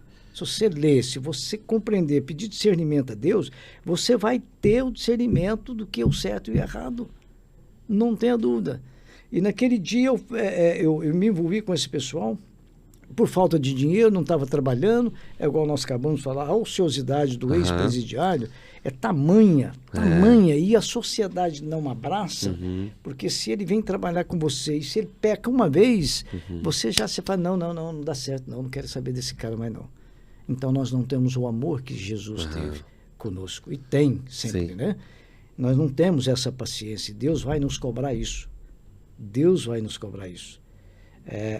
Tem uma passagem bíblica que diz que o rei, eu não estou me lembrando agora, mas me lembro da passagem que o rei estava lá comendo com fartura na uma mesa muito farta de comida, e chegou um mendigo, chegou uma pessoa do outro lado da rua, olhando para dentro, querendo só um bocado de comida para comer. E ele desfrutando melhor tudo, porque naquela época se fazia manjares e tudo. E ele falou, não, eu não quero saber desse cara, tira ele daí e tudo e tal. Mas quando chegou lá no céu, não teve tempo para ele. Teve tempo sim para aquele que estava do lado de fora.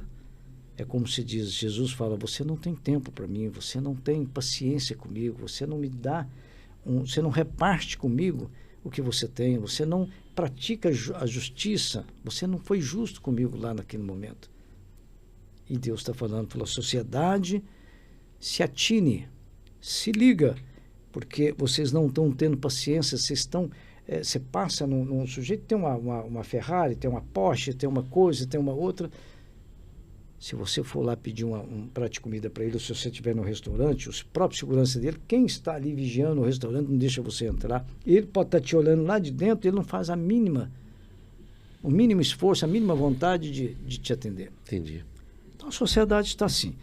Então, na última queda que eu tive, que eu caí numa cidadezinha perto de Uberlândia ali, Araxá.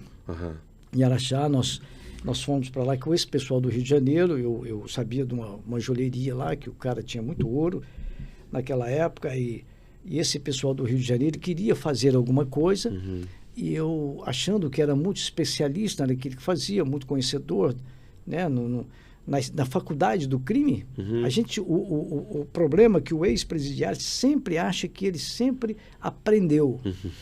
Ele subestima a inteligência de policiais, de pessoas da inteligência da polícia, né, das pessoas que estão em volta da sociedade. Ele subestima tudo. E esse dia nós fomos fazer um assalto lá naquela época e eu aluguei um carro no meu nome achando que, puxa, vou fazer tudo certinho, tudo programado, tudo como se diz lá, igual a coisa de papel lá, a casa de papel, né? Tudo cronometrado. Cinematográfico. Beleza, vou fazer isso. Eu sou o João Rocha, né? Eu sou o João. Eu sei, conheço. Aí fui fazer. Uma pessoa viu, uma pessoa anotou a placa, uma pessoa, foi Deus ali falando, eu não vou te deixar, porque a intenção dos caras do Rio de Janeiro, que era lá do Morro do Alemão... No final era matar o senhor. Era me matar. Eles já estavam com esse propósito. Não, nós vamos lá, nós vamos pegar lá X tanto de ouro, uns 5, 10 quilos de ouro. Vamos dividir com nós, deixar o senhor junto. Ele está lá mesmo no interior, ninguém está sabendo que nós estamos nessa parada aqui e tal. E tinha um garotinho do meu tamanho, novo, de menor, que já tinha matado umas 16 pessoas nesse lugar conosco. E aquele dia era o dia o diabo queria me ceifar naquele dia.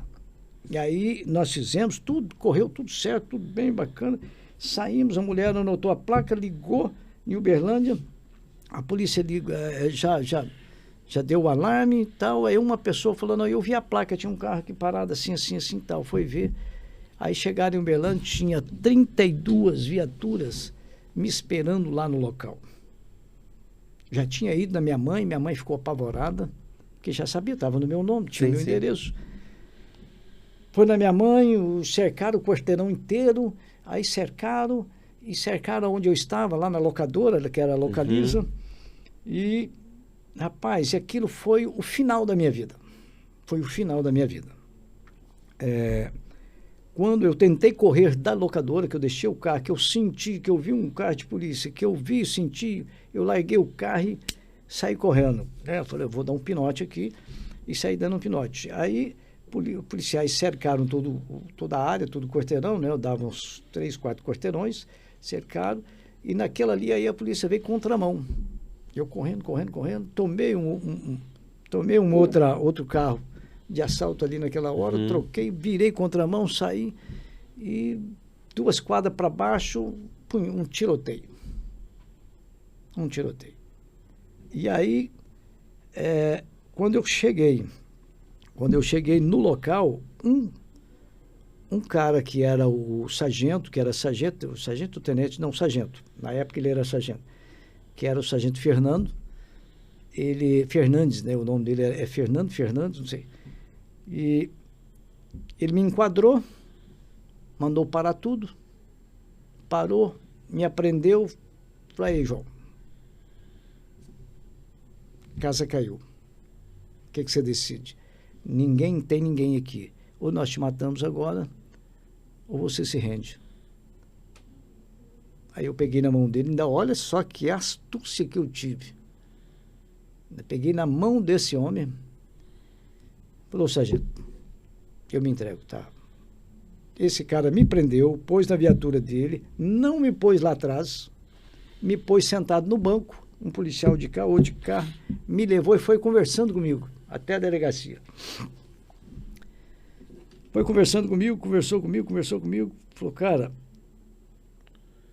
o que você fez foi cinematográfico. O que você fez, o que você conseguiu, por um erro. Você só teve um erro.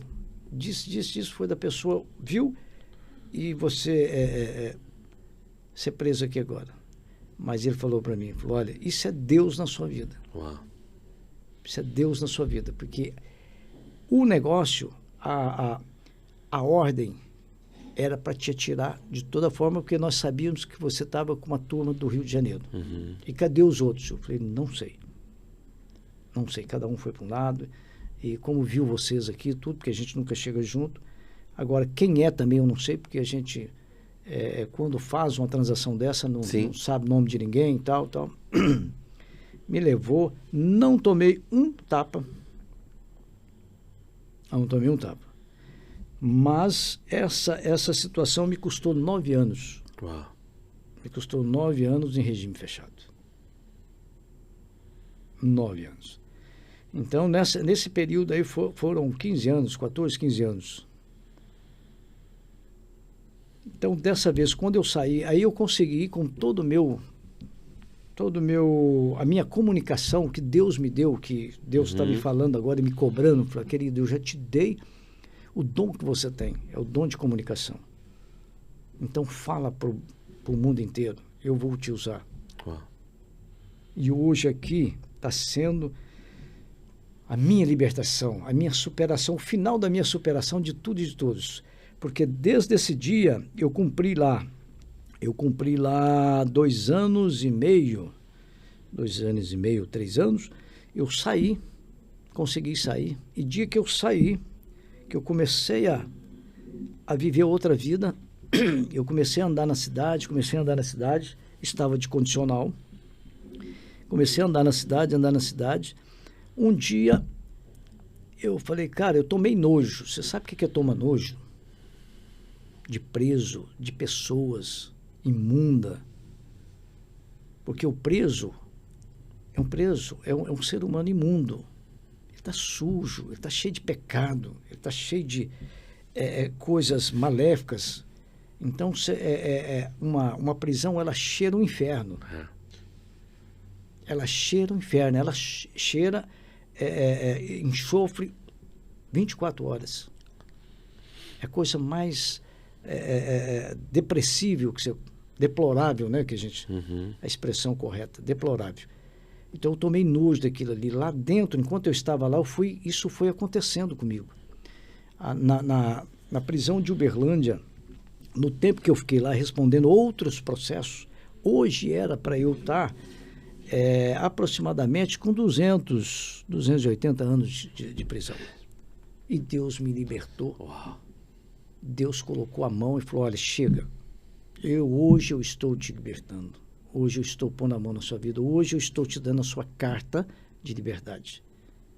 Hoje eu estou te dando a carta de liberdade. E eu saí. Quando eu cheguei em casa,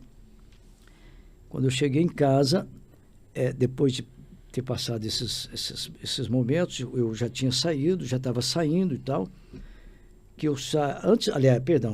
Antes de eu sair, o que me fez mais tomar uma atitude na minha vida é que no pátio, de manhã, eu já era, a gente chamava sala livre lá, é o semiaberto. O semiaberto, que você fica dando assistência aos demais presidiários ali. Já tinha um contato entre a diretoria do presídio e Deus me deu tanto poder de intermediação. Eu fui um grande intermediador, para te falar certo, tanto na penitenciária como ali, em outros lugares que eu passei, que nessa ocasião teve uma rebelião, 2 rebeliões. A primeira eu conseguia contornar assim, sem nenhum episódio desagradável. No segundo, houve uma rebelião e nessa rebelião saiu para o pátio uma quantidade de elementos e quando você sai de uma prisão, como é Uberlândia, por exemplo, existem formas de você colocar os estiletes para fora da janela antes que os policiais entram para dentro das celas para dar revista, né? Na hora da saída lá, tinha 3 caras que estavam jurados de morte. E eu não sabia. Infelizmente, eu não sabia. E aí, quando chegou no pátio, houve aquela roda, o pessoal começou a jogar uma bola e tal. E aí, de repente, essas 3 pessoas foram chamadas para o meio do pátio. Foi chamado para o meio do pátio. E lá no meio do pátio, eles foram degolados. Pegado pela cabeça, cortado, pescoço pendurado, e depois jogaram bola com a cabeça dessas pessoas. Aquilo, para mim, foi a pior coisa que eu vi na minha vida. Nesses 65 anos, eu nunca vi uma coisa tão cruel. E as pessoas saírem... Claro, a gente que conheceu o diabo, eu numa época que eu estava, depois dessa parte, eu ainda me envolver com o espiritismo, entregar a vida para o diabo. Olha que doido. Olha que absurdo. Como o diabo, é o que você falou, ele não brinca de ser diabo. Ele me levou até o ponto de fazer com que eu entregasse a vida para ele. E eu fui. Fiz uma oferenda das coisas mais bem feitas, mais iluminada lá na mata e tal. Só que Deus levantou naquela hora. O Espírito Santo de Deus levantou. E o macumbeiro falou assim, olha, o Satanás não aproxima, não vem, porque esse homem é de Deus, é do homem lá de cima. Uau. Esse é o homem lá de cima. Então, existia toda uma proteção e um propósito de Deus na minha vida. Deus permitiu eu chegar e andar com toda teimosia, com toda ingratidão para com o Senhor Jesus, que Jesus já tinha me dado tanta coisa boa, tanto livramento, e eu não tinha. Meu Deus. E a partir desse dia que mudou a minha vida. Nossa, João, que falei, incrível. Vou voltar para casa, e lá em casa eu joelhei, de manhã era 8h30 da manhã, eu fiquei até 6 horas da tarde orando, gritando. Minha mãe falou assim, meu filho ficou louco, meu filho ficou doido. Ele pirou de vez, ela chorava. O que está acontecendo? Eu falei, mãe, eu vou entrar ali para o quarto e a senhora não vai lá, por favor, em hipótese alguma. Eu vou ter uma conversa com Deus ali muito, muito séria. E aí conversava, e brigava, e orava e tudo. E falei, Deus, eu ainda não sinto a sua presença, eu não sinto que eu estou liberto, eu não sinto que o Senhor está me libertando. Eu preciso me libertar de tudo isso. Aí quando deu 6 horas que eu abri a porta, que Deus falou comigo, falou assim, eu vou mudar a sua história. Uau. Deus falou nitidamente comigo, eu vou mudar a sua história. Mas não me decepcione de novo. Eu vou te dar a segunda chance. É a segunda e a última chance.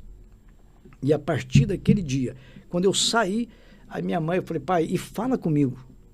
Me responda, me mostra, me revela o que eu fiz de errado até hoje.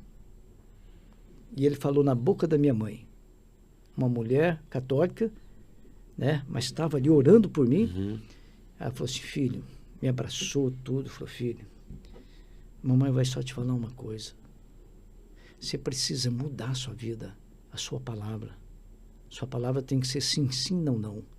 E eu te falo agora, aprenda a dizer não para as coisas certas, aliás, para as coisas erradas, e sim para as coisas certas. É a única coisa que te faz mal na sua vida e que te arrebenta é você não saber dizer não. E a partir daquele dia, eu falei, não, minha mãe está certa. É a voz de Deus, é a resposta de Deus. Eu tinha vergonha de trabalhar, eu tinha vergonha de fazer isso, Eu meti 2 sacolinhas de doce que eu aprendi a vender, fui no mercado, olhei uma sacolinha de doce, liguei para a indústria e falei assim, escuta, eu posso representar o seu doce? Não, tá, tudo bem. Só que a caixa é tanto, falei, eu não tenho um tostão no bolso. Mas eu quero representar o seu doce, eu já vou, o senhor manda só umas 2 caixas para mim, para eu ver se dá tudo certo. Ele mandou. Eu vendi elas rápido, saí com 2 sacolinhas, bonitinho, arrumadinho, como eu nunca tive coragem de sair com 2 sacolinhas para vender as coisas na rua. Deus me mostrou ali agora, vai que eu sou contigo. E aí eu pus, andava, chegava num comércio, chegava no outro, vendia um, vendia outro. Dentro de uma semana já estava com um carrinho, já tinha comprado um carrinho. Uau. Quando eu conheci essa abençoada dessa minha mulher, maravilhosa, que eu tinha pedido para Deus, Senhor, me dê aquilo que eu preciso, para um anjo na minha vida que eu preciso, porque eu gosto, eu na minha vida toda eu me envolvi demais com sexo, com pornografia. Sim, imoralidade. Imoralidade. E aí ele fez essa menina mudar para perto da minha casa e ela passando na minha porta, Deus me mostrou, foi essa menina aí. Ela é 15 anos, 16 anos mais nova do que eu. Ela passou... Perdão. Ela passou por mim, eu olhei para ela e falei, Senhor, aquela moça, ela é muito nova. Falei, eu vou te dar ela de presente. E hoje é a mãe do meu filho, uma mulher maravilhosa, uma mulher de Deus, uma intercessora fantástica, que ela tem vários projetos, né? Projetos na presença do Senhor. Aquela presença do lar. Experiência do lar. Experiência do lar. Ela é uma mentora, a mentora da experiência do lar, juntamente com a Cleri, do Aclésio. Então Deus tem usado demais ela, tanto ela quanto o meu filho ali, que é meu parceirão, tá, na imobiliária. Hoje nós temos uma imobiliária, hoje eu sou um homem empresário. Desde a época de Uberlândia, nós montamos, eu fui dono de sebo em Uberlândia por mais de 20 anos. E nós tivemos muito sucesso, se não fosse o Aécio Neves que doou os livros em Uberlândia, eu teria ficado muito bem sucedido, né, financeiramente, ali em Uberlândia, porque nós fomos precursores na época didática, né, de revolucionar ali a parte de compra e venda e troca de livros didáticos. E viemos para Santa Catarina justamente depois desse episódio. Mas Santa Catarina nos abraçou e nos acolheu de forma tão carinhosa que eu agora não posso mais falar. Eu vou deixar isso estar, só se Deus falar, né? Falar, olha, você vai para outras nações. Né? Seu João, nossa, na realidade é incrível, né? Porque eu quando conheci o senhor, né? Eu sabia que o senhor era diferente, assim, no seu modo, do seu jeito de falar, mas a gente, como é incrível, né? Que a gente nunca imagina as coisas que a gente passa, né? As coisas que a gente vive. Que a gente vive. A gente não tem ideia, né, da onde Jesus nos resgata, né? Escutando a história do senhor, assim, eu não consigo nem imaginar, porque realmente é uma pessoa totalmente diferente. O senhor pode contar, o senhor pode passar, né? Porque hoje a gente não tem tempo, não tem coisa, mas o senhor poderia passar 3, 4, 5 horas só contando os feitos daquilo que aconteceu, e ainda assim a gente não conseguiria imaginar. Por quê? Porque quando a gente não vive lá atrás com a pessoa, por isso que dessa dificuldade, muitas das vezes, dos próprios familiares da gente entender aquilo que Jesus faz na nossa vida. Porque eles não conseguem tirar de cena aquilo que eles viram lá atrás e ver o que Jesus está fazendo agora. O que Jesus fez. Está fazendo, o que ele fez. Né? Então, seu João, obrigado, viu? Olha, eu que te agradeço. Meu Deus do céu, eu fico feliz demais. Eu que te agradeço. Feliz demais, assim, eu tenho certeza, seu João, que é muito pontual. É isso que Deus nos trouxe, essa história linda, né? De superação, né? De sobrevivência, Amém. De milagre. Porque na realidade, o senhor pode ter certeza, seu João, porque eu sei que isso também na eternidade, eu creio que vai passar um filmezinho. E nesse filmezinho ele vai mostrar quantas vezes ele nos salvou de tantas coisas que poderiam ter acontecido, de tantos livramentos que ele nos deu, né? Perfeito. E de repente, o senhor, mais do que nunca, o senhor sabe disso, pessoas por muito menos morreram por muito menos. Por muito menos. Né? Eu já tive amigos que já foram, colegas conhecidos, sim, né, que morreram. Então, se ainda estamos respirando, é porque ainda o propósito ainda está muito vivo dentro do nosso contexto de centro de vontade de Deus. Que Deus possa lhe usar grandemente aonde Ele colocar o Senhor. Amém. Aonde o Senhor colocar os pés e as mãos. O Senhor possa ainda ser muito mais próspero. Amém. Não só algo material, mas simplesmente em todas as áreas da vida. Que as suas gerações elas possam simplesmente contemplar o legado que o Senhor tem deixado nesse tempo. Que é uma superação. Porque quando eu vejo meus filhos dizerem assim para mim, pai, o senhor conta suas histórias, mas eu nunca consigo imaginar o senhor ser daquele jeito. Eu sempre vejo o senhor e eu não consigo. Não, mas o pai deve estar inventando. Aquilo para mim é muito, muito, muito. É como Deus me entregasse uma chave, assim, dizendo assim, filho, tu deixaste um legado. Tu tem dado um legado para teus filhos, porque eles sabem a história como tu foi, mas eles sabem o que eu fiz na tua vida. É exatamente que eu tenho certeza que a sua família, ela lhe enxerga. Que sabe porque o senhor conta. E não contei tudo até hoje. Assim, eu e minha esposa temos um combinado que falou, o que você passou não me interessa. O que nós vamos viver que me interessa é escrever essa nova história. Sim. O meu filho também não sabe.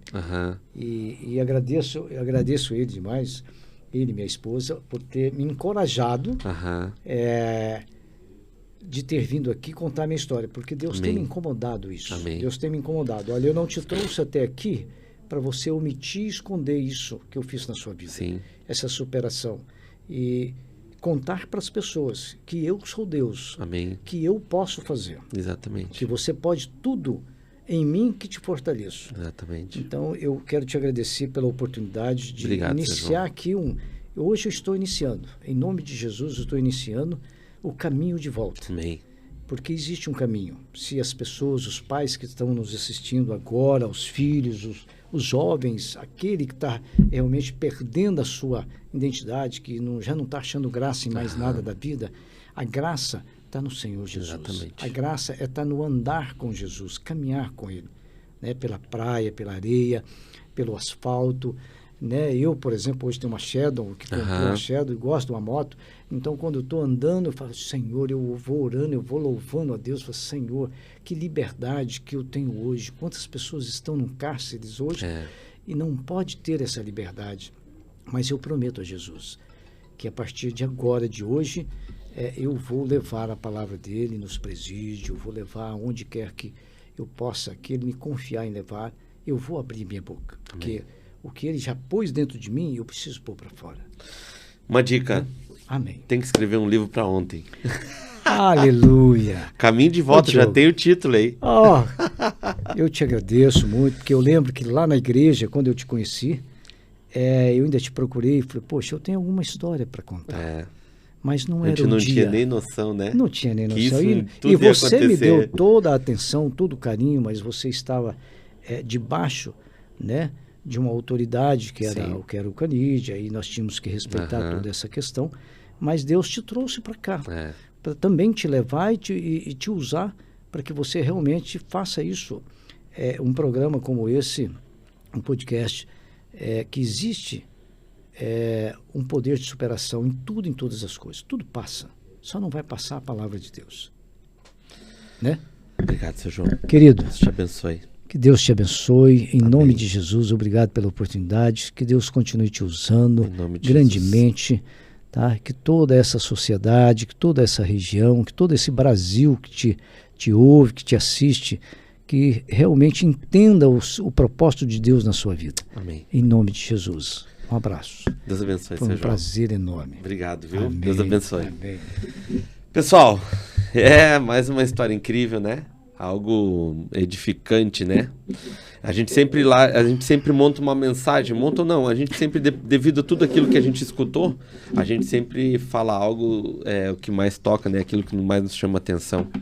O seu João, ele falou algo que entrou muito forte no meu coração, né? O poder do não, né?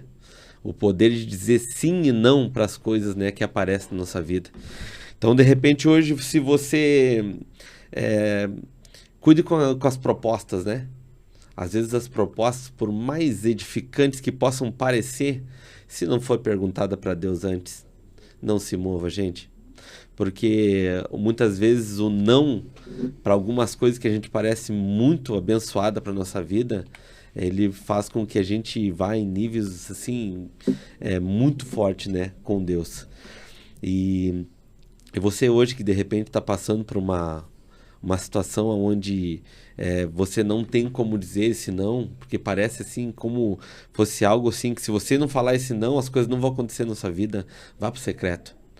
Consulte o Senhor antes. Verdade. Pergunte para Ele se verdadeiramente é a vontade do Senhor. Se Ele não responder, não se mova, gente. Mas com certeza Ele é especialista em trazer a ordem dele e a vontade dele para cada um de nós. Então, que você pegue essa palavra, gente. E se você hoje se encontra nessa circunstância, entre agora para o seu quarto e pergunte para Ele. E não dê uma resposta antes mesmo que você não escutar a verdadeira vontade do Senhor. Porque se for para Ele, simplesmente, Ele é capaz de usar até um animal para te responder.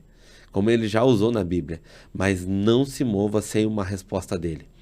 Deus abençoe a todos. Maquir Podcast.